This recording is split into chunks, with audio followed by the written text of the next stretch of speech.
Assalamualaikum warahmatullahi wabarakatuh. Jumpa lagi sama saya atas ide seperti itu.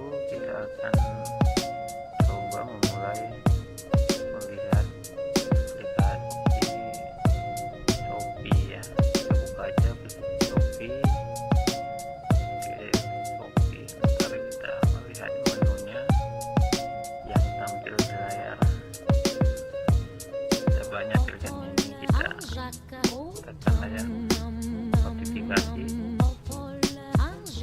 Banyak pilihan notifikasi ya, promo atau update Shopee, kita pilih banyak pilihannya guys. Kita akan buka sedikit.